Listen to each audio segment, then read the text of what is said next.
Hello friends, स्वागत है आपका हमारे चैनल पर। मैं आपकी पूनम आज आप सभी के लिए बहुत ही दर्द भरा प्यारा सा कजरी गीत लेकर आई हूँ। इस गीत की फरमाइश राधा दीदी ने किया है।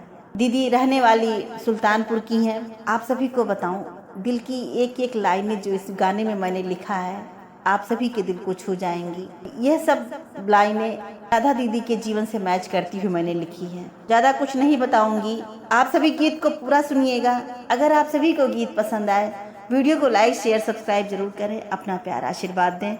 बस आप सभी से रिक्वेस्ट है कि अपनी पूनम अपनी बहन को अपना कीमती वक्त दीजिए, गीत को पूरा सुनिए और पसंद आने पर प्यारा सा लाइक सब्सक्राइब और कमेंट जरूर करिएगा। नए हों तो चैनल को सपोर्ट करना बिल्कुल भी ना भूलें।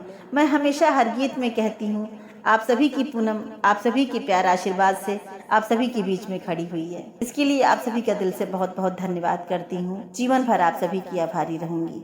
तो आइए सुनिए दर्द भरा कजरी गीत।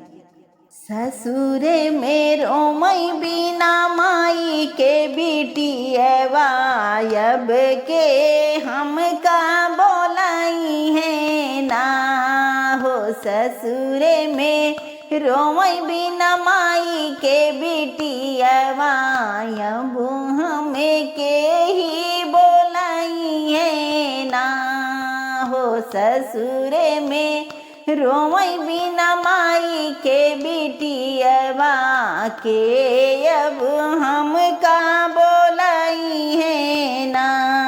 बाबू त हमरे वही दिन बिसरी गए, बाबू त हमरे वही दिन बिसरी गए, बाबू त हमरे वही दिन बिसरी गए। जेही दिनी आई मैं भमाइया ना हो। बाबू त हमरे वही दिन बिसरी गए, जेही दिनी आई मैं भमाइया ना हो। ससुरे में रोवई बिना माई के बिटियवा के हमें नैहर बोलाई है ना हो। ससुरे में रोवई बिना माई के बिटियवा के हमें नैहर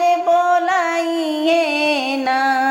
मलकिनी भैया मोरी भौजैया के ने मोहे नैहर बोलाई है ना हो। मलकिनी भैया मोरी भौजैया के ने मोहे नैहर बोलाई है ना। कि अब के हम का बोलाई है ना हो।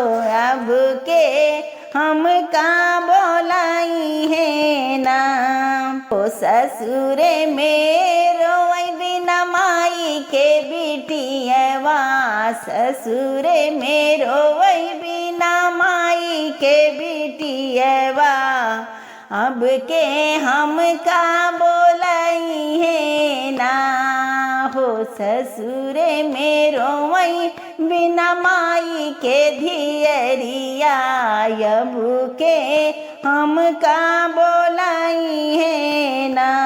चाचा त हमरे वही दिन बिसरी गए, चाचा त हमरे वही दिन बिसरी गए, चाचा त हमरे वही दिन बिसरी गए। जेही दिन चाची अलगानी ना हो। चाचा त हमरे वही दिन बिसरी गए, जेही दिन चाची अलगानी ना हो। ससुरे में रोवई बिना माई के बिटियवा के ने मोहे नैहर बोलाई है ना हो। यही सोची सोची मोहे आवे लारुलैया, यही सोची सोची मोहे आवे लारुलैया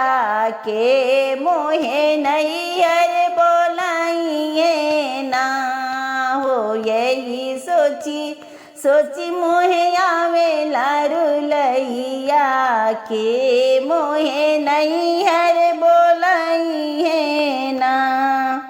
हो ससुरे मेरो वही बिना माई के बेटियवा ससुरे में रोवई बिना माई के बिटियवा के मोहे नहीं हर बोलाई है ना।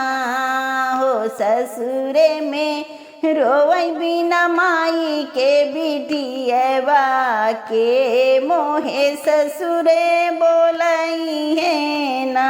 होई है सोची सोची मोहे आवे लारुलैया आई है सोची सोची मोहे आवे लारुलैया कौने नहीं हरवा जा बैना।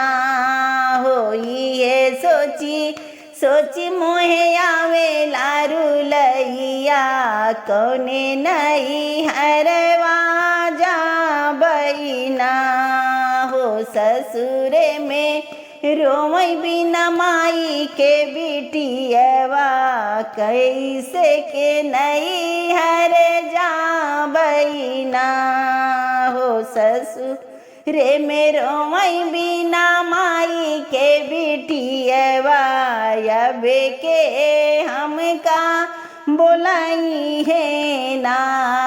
हो मलकिनी भाई मोरी भौजैया मलकिनी भाई है मोरी भौजैया अब के करी है या दरवाना। हो मलकिनी भाई है मोरी भौजैया अब के करी है या दरवाना।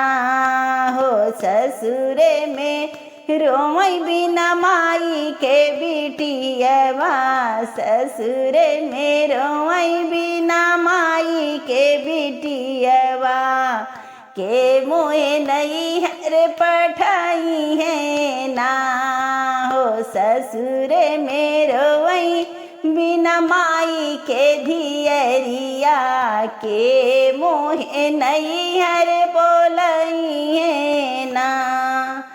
पापा मोरे होते तो नहीं हर बोलाउते भैया मोरे नाही पूछवैया ना। कि भैया मोरे नाही पूछवैया ना। हो यही सोची सोची मोहे आवे लारुलैया कौने नहीं हरवा जाई ना। हो यही सोची सोची मोहे आवे लारुलैया कौने नहीं हरवा के जाई ना। तो यह तो बात सच है कि बहुत ही कम लोग होते हैं जो माता पिता के मरने के बाद रिश्ता निभाते हैं। तो प्लीज़ जिन जिन के पास बहनें हैं आप सभी अपनी बहनों को कदर करिए और जीवन भर ऐसे रिश्ता बनाए रखिए जैसे माता पिता के रहने तक रहता है। क्योंकि आपके घर आने पर बेटी को एक साड़ी देकर विदा करनी होती है और कितनी सारी दुआएं कितना सारा आशीर्वाद देकर जाती है। जिस घर में बेटियों का कदर नहीं होता है वह घर कभी बरकत नहीं करता है, ना ही कोई खुश रहता है। तो शादी होने के बाद बेटियों को पराया मत करिए, मायके मत छुड़वाइए, घर आने दीजिए। यही आप सभी से रिक्वेस्ट है। मिलती हूँ नए गीत में नए वीडियो के साथ, तब तक के लिए हर हर महादेव।